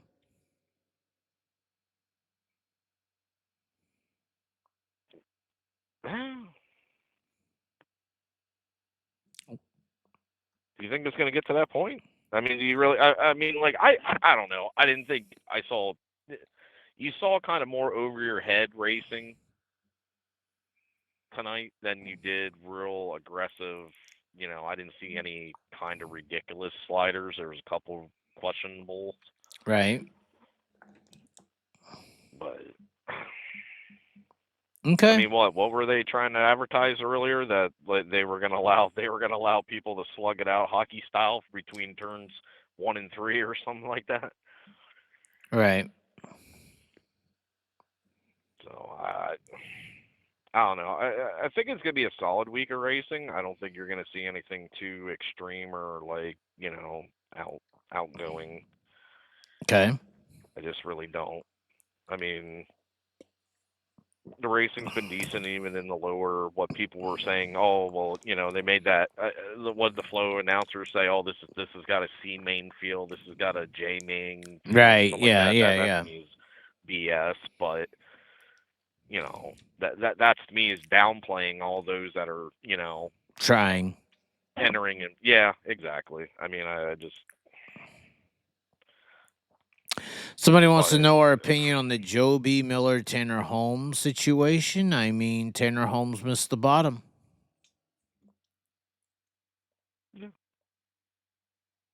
I don't think even that was something to blow up, but. Well, somebody just asked, so I'm answering. I just think Tanner Holmes missed the bottom. Joe B. Miller was hyper aggressive, but that's Chili Bowl. That's how you drive. Somebody's saying Justin Grant will make some noise. He should be a threat to win on Saturday. We'll see. He's in a new car, so we'll see. We'll see. But I mean,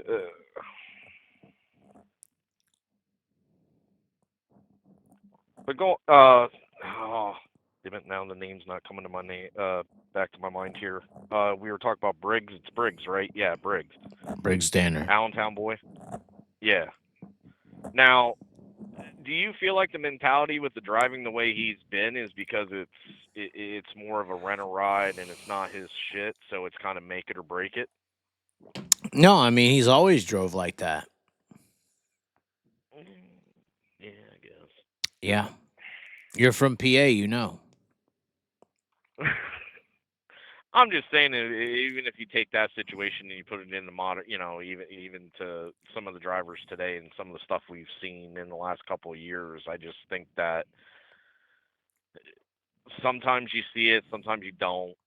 I mean, we've gotten to see plenty of guys get their opportunities for rides for places we never thought they'd go, and they've kind of either dropped the ball or it was a bad mixture with, the opportunities they got, but still it's an opportunity. You got to try and make the best of it. But I mean, going back to the argument with, Tanner and all that, even bringing up his run in the Truck Series in 18 and stuff, I mean, there's still things that drivers can do. I mean, it's all like the marketing and opportunities that you can take in the time. And you got to look at the time that he was, some of these drivers were in the spots that they are. Sometimes it's not the right time, but they still get the opportunity, and it may go up in smoke, or it may lead to, mediocre mid-car things. But I mean, to totally down to say that some drivers are overshining others because of opportunities they've gained over, how many year period, I feel is kind of a false narrative to push. I mean, there's different situations, different backings from higher ups. We can say the same thing about. I'm just saying there was a lot of meat on the table there with some. Well, I mean, technically, Bell would have been left behind if Larson didn't leave Toyota for Chevy. There you go. Okay, you said it. There you go. Right. So Bell would be Tanner Thorson. Yes. Tanner Thorson is simply Bell. Is he going to drive with a chip on his shoulder and all that? Yeah. Yeah, I can see the feeling. But in a sense, dude, like to go on the whole premises of, FJB and all that, or JG and all that, nah. Okay. Did you get it all out?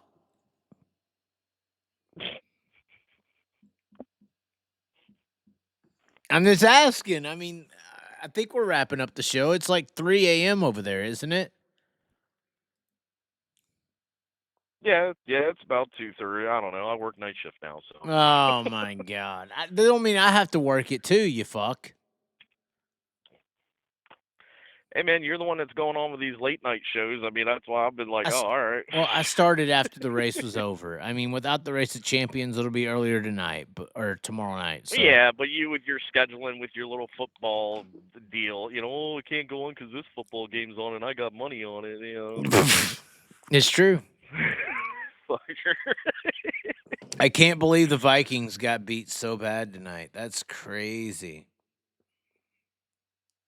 I also thought Baltimore and Pittsburgh was going to be a better game, but obviously not.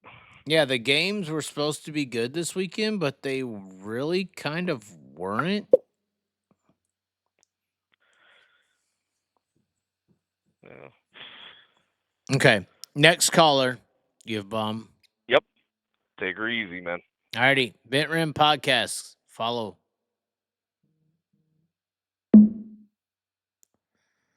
All right, line is open. I don't know if we can take it. I saw a missed caller, though. I did see a missed call. We got one more chance at a call, and that's it.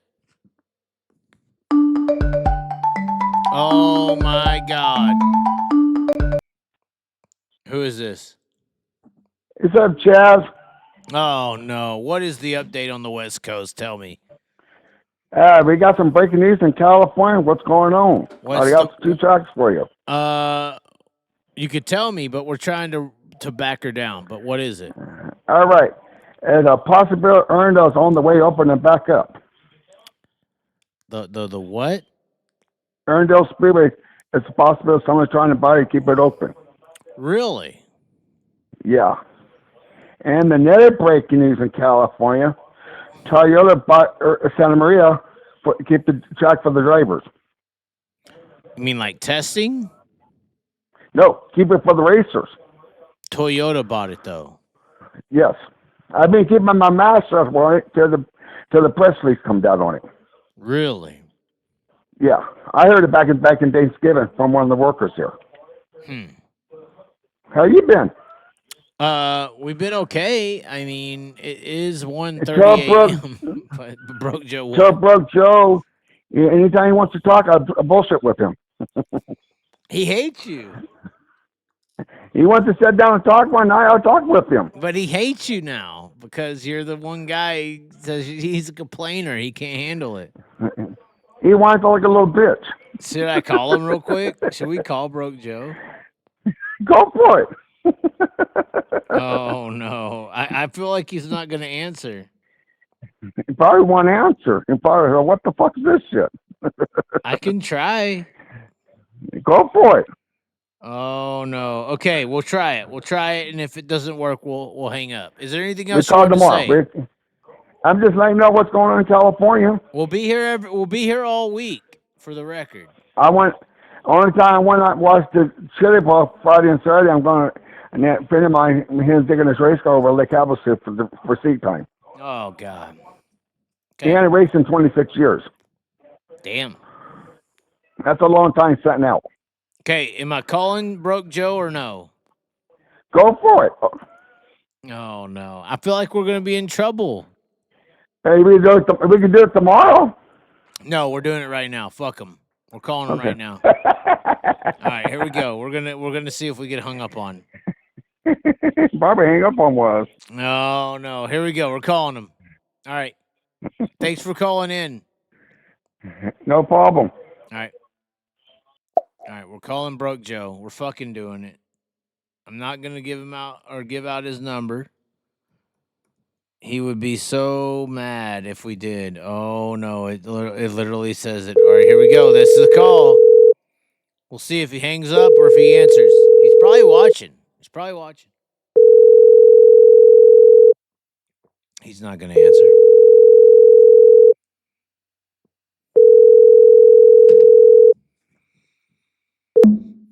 He hung up. He answered, but he hung up, ladies and gentlemen. Oh my God. All right. That does it, ladies and gentlemen. I mean, we tried. We really did. But I think we had a decent show. Hold on, let's see. Did we? Okay, I think. That was Chili Bowl night number 1. We are going to try to be here every night this week. We will see how it works out. I feel like after tonight, we're going to have a lot of issues. The things we said, the things we alluded to. We will see. We will see what happens this week. It's going to be crazy. Somebody said, yeah, decent show before I came on and messed it up. No, it's fine. It's fine. Why is NASCAR considered the pros, but the promo at... hold on. Let's see this chat real quick. Why is NASCAR considered the pros, but their promo ads are a bunch of crashes at speedways? That's because they can't drive. Are we supposed to tune in to watch the racing or to watch the crash? That's what I mean. But anyways, ladies and gentlemen, thank you for the super chats. Means a lot. There is Venmo and PayPal in the description. I might have to run down to the Chili Bowl this weekend. If we get enough Venmos or PayPals or whatever, if we can afford the gas, we might go to the fucking Chili Bowl come Saturday and raise some fucking hell. We might have to do this. Venmo, PayPal or links in the description. If not, we'll be here live all week. And remember, if we do end up staying here in Knoxville, Iowa, we're going to be having this Chili Bowl party. We're going to be having this fucking Chili Bowl party, guys, at Corgliano's this weekend. If we do not get enough support, Chili Bowl party, Knoxville, Iowa, Corgliano's right next to the Dingus. There will be homemade chili on hand if we do not get enough gas. Yes, we need gas money to get down to the Chili Bowl. Pit passes and everything else will be great, but if not, we'll be at Corgliano's live. We'll be live here every night of the week, every night of the fucking week. If we get the gas to get down there, we'll go live on the way. We would have to leave Friday to make it in time, but if not, we'll be here Saturday night at Corgliano's. Anyways, ladies and gentlemen, thanks for tuning in. We will be here tomorrow every single night after the A-Main. We will catch you next time. Thanks for tuning in, ladies and gentlemen.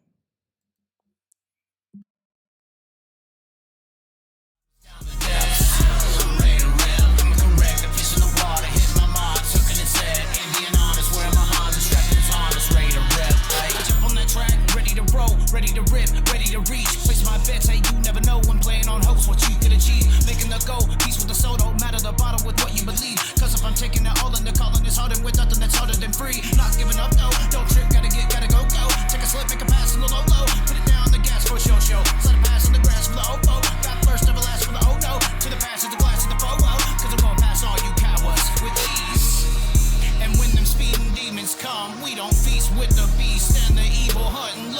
on your cheeks when I speak with my real passion, love, turning all your tricks against you, cause you're one and only master. Hey, ready to rip, I'm a high, ready to rip with